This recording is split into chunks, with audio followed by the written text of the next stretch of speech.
Alors ça tombe bien, on est dans le sport de haut niveau. Donc on va temps sur le plateau que Ludo il accueille ici, vous voyez, sur l'aire d'arrivée. On va accueillir Fabienne Ravanel, je vous ai dit, tout à l'heure, élue en charge des sportifs de haut niveau, ici, qui est à mes côtés. Bonjour Fabienne. Alors on a vu Bertrand, très contente de le voir à cette position ici, 5e, c'est une super perf. Hein. Oui, bonjour et puis merci de m'accueillir et avec plaisir, je reviens vous voir cette année. Oui, on a assisté à une belle course encore de Bertrand qui, l'année passée, avait fait une très belle perf également. Une arrivée dure l'an passé, on se rappelle ce petit coup de cul à l'arrivée. Et aujourd'hui, il semble être bien plus à l'aise. Moi, je suis toujours autant frappée par à la fois le nombre de coureurs, le nombre de participants et à la fois ces arrivées là qu'on vit en direct. Beaucoup d'émotions toujours. Et puis, effectivement, un enfant du pays, il y avait Sacha, effectivement, qui était là présent ce matin.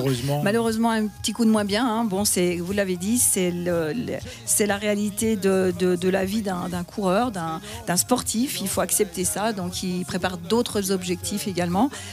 Sacha, qui fait partie, effectivement, du team Chamonix-Mont-Blanc. On en avait parlé l'année passée.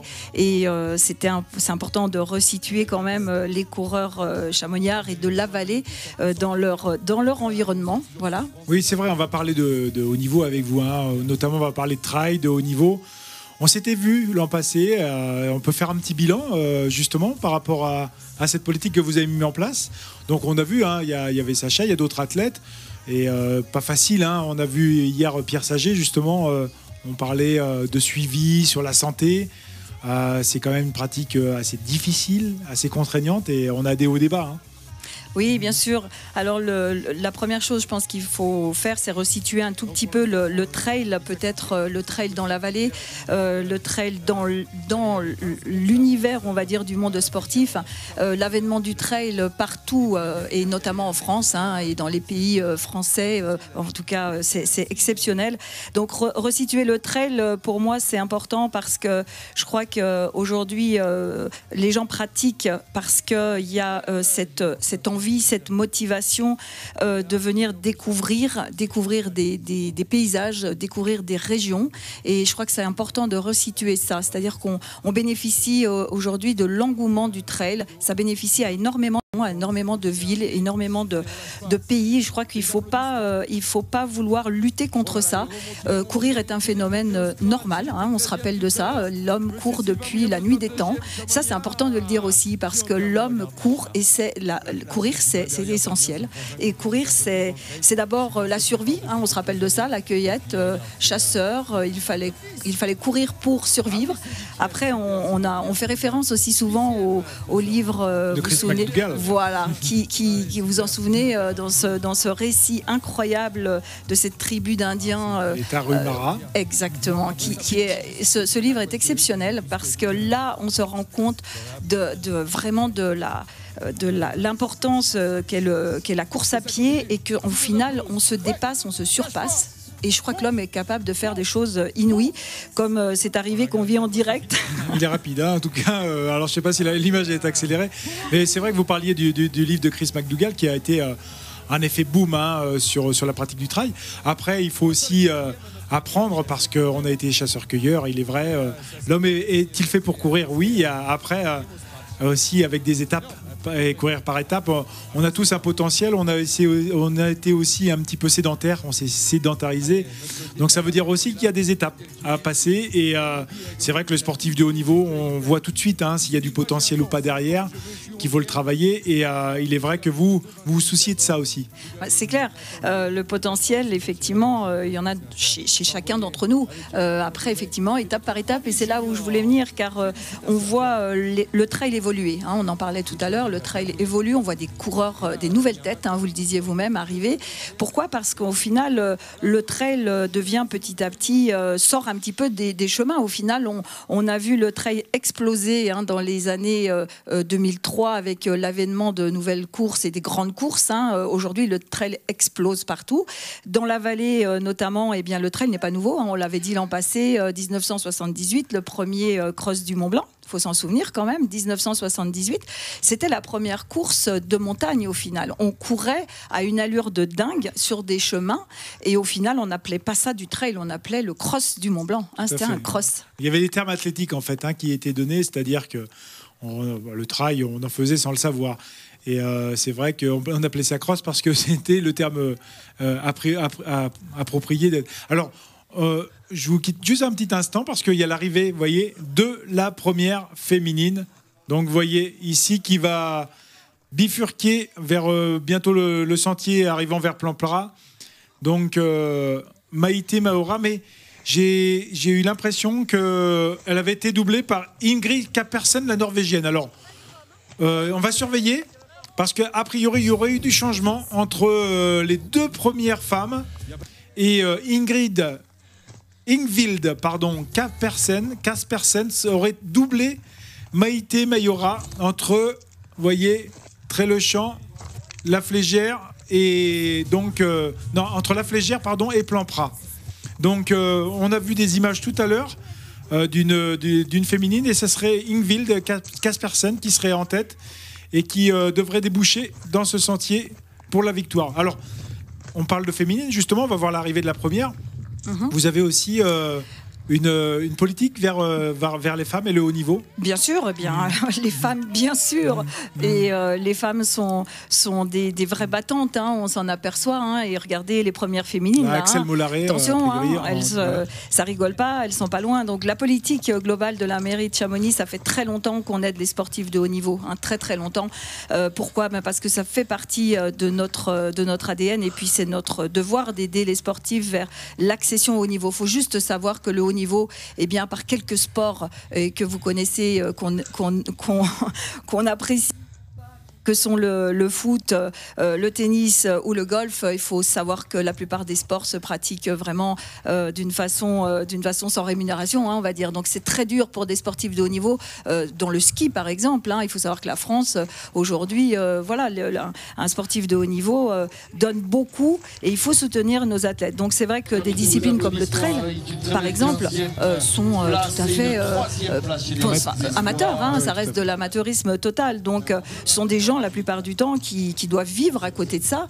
Alors bien sûr qu'ils consacrent une grande partie de leur énergie et de leur année à s'entraîner, mais il n'y a pas derrière quelque chose de... C'est vrai qu'on a cet aspect médiatique. Hein, il y a un gros boom, hein, on va dire, médiatique.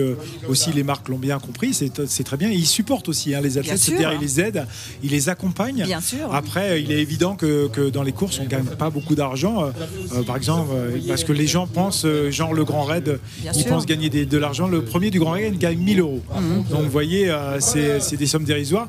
Donc on est encore dans l'amateurisme. On a la première femme justement en direct, vous voyez, qui arrive. Et ce n'est pas l'Espagnole Maïté Mayora, c'est bien Ingvild Kaspersen. Ça va être donc une victoire partagée.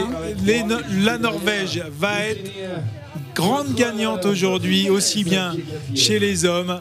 Hein, vous l'avez vu tout à l'heure.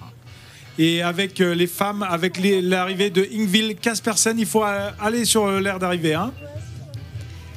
Il faut switcher vers l'arrivée parce que la Norvégienne arrive.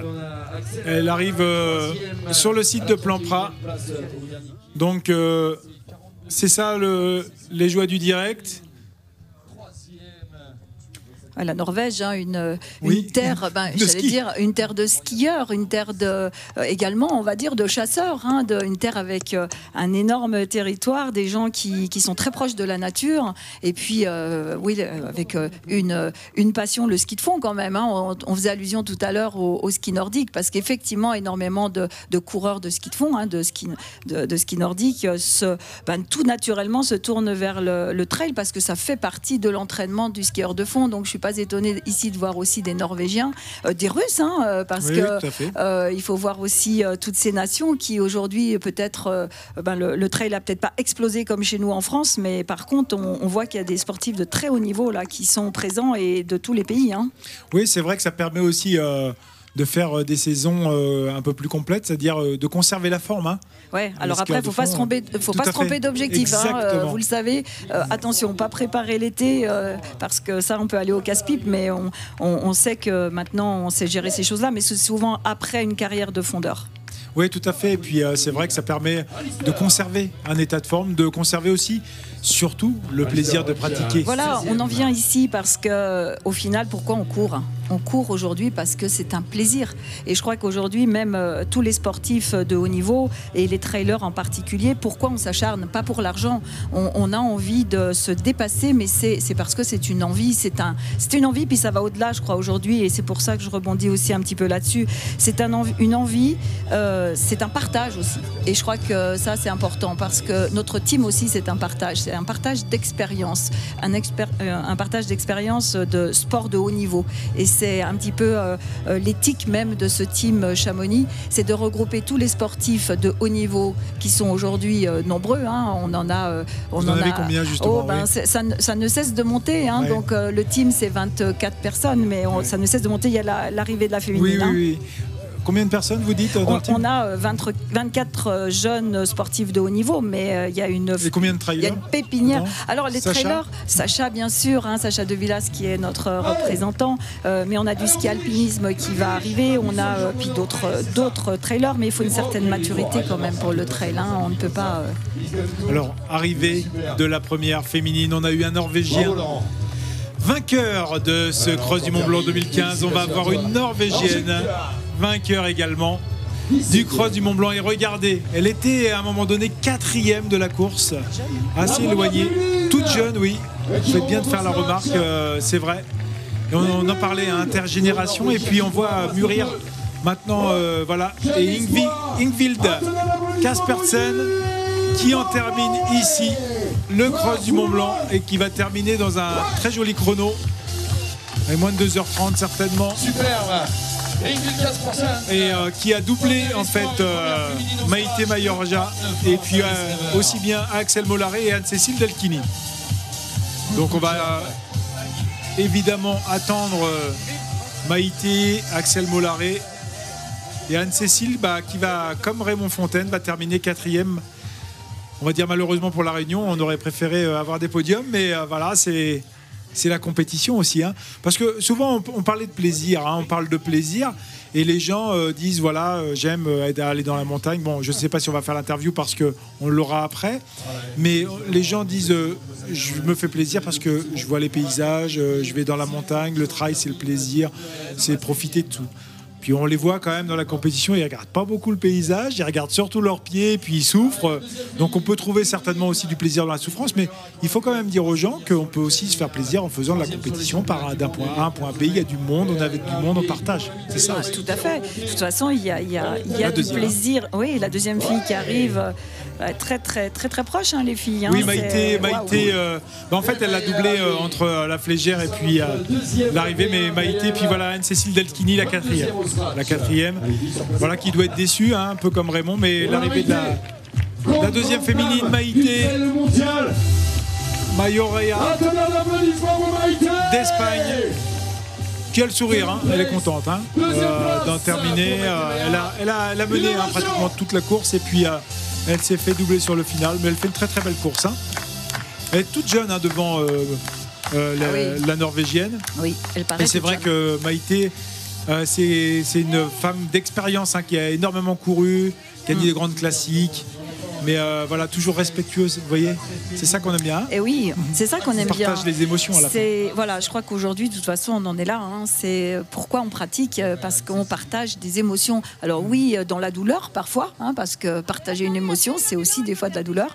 Mais globalement, c'est aussi pour aller rechercher quelque chose qu'on trouve pas ailleurs. Et ça, c'est quand même dingue. Alors là-dessus, on associe des paysages de dingue, parce que quand même, à un moment donné, quand on voit, voilà, on regarde. Alors bien sûr qu'on est un peu peu embrumé parfois, mais j'allais dire, il y a quand même ça qui ressort très fort lorsqu'on retrouve des gens à l'arrivée d'une course, c'est j'en ai chié, mais qu'est-ce que c'était beau. Voilà, donc je crois que c'est le partage, et je crois qu'il faut aussi revenir sur certains grands de la course à pied. Moi, je me souviens toujours de Kylian Jornet, hein, quand même, notre Kylian, le Kylian que tout le monde connaît. Qui était là hier. Qui était là hier. Et qui a terminé dans le top 10, mais pas au top de sa forme. Non, mais il est venu se faire plaisir. Voilà, toujours humble aussi, et il est venu se faire plaisir. Et lui, ce qu'il m'a dit un jour à l'arrivée d'un UTMB, où c'était sa 3e victoire en 2011, il m'a dit, moi, ce que j'aime, c'est courir avec mes potes. Oui, c'est ça. Et on voit Axel Mollaret, hein, la 3e, qui est une spécialiste de ski alpinisme.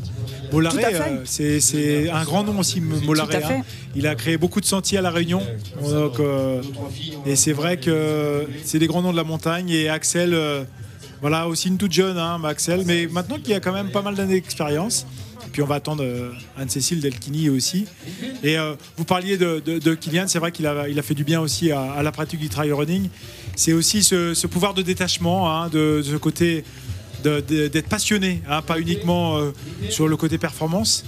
Il réalise des performances exceptionnelles, mais d'un côté, il est assez détaché.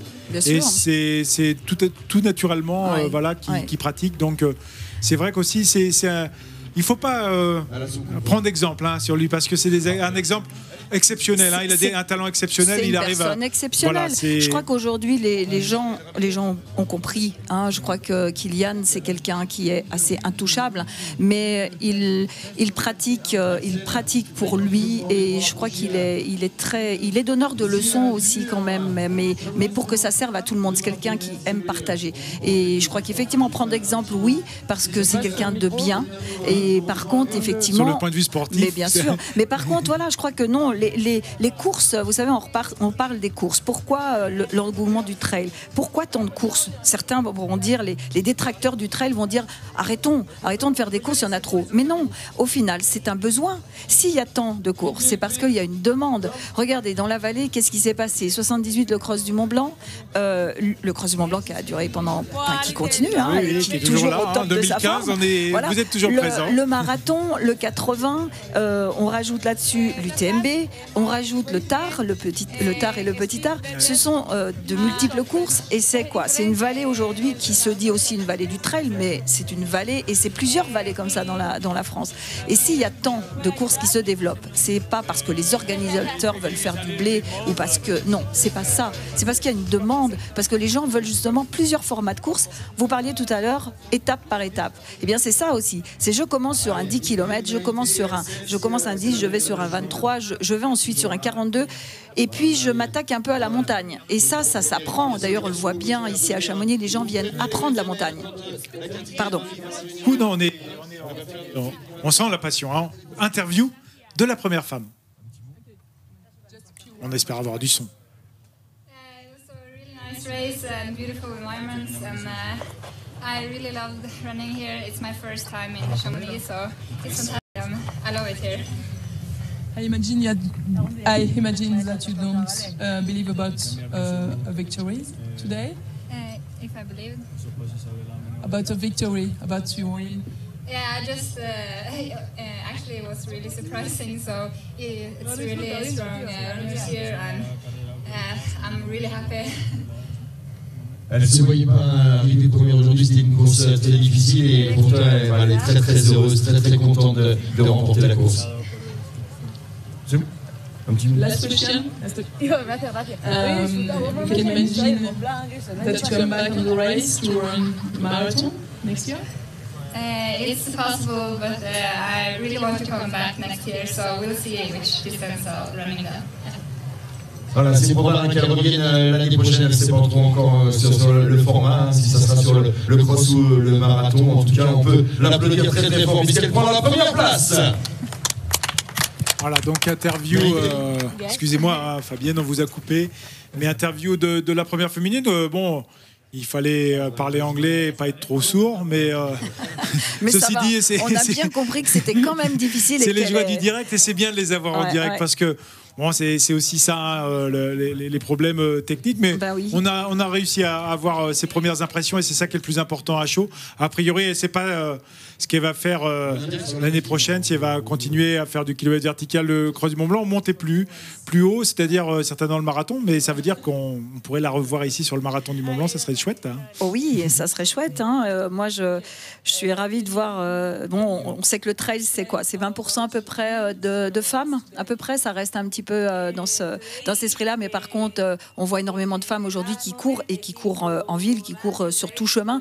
Ça, c'est important de le dire aussi, parce que je crois que les femmes, entre autres, trouvent aussi leur équilibre là-dedans. Interview, excusez-moi, interview de la deuxième. Only for to run one race, and I think perhaps I can run this race. And I am very happy. I like very much. The last year I ran the marathon with the bad weather. I don't.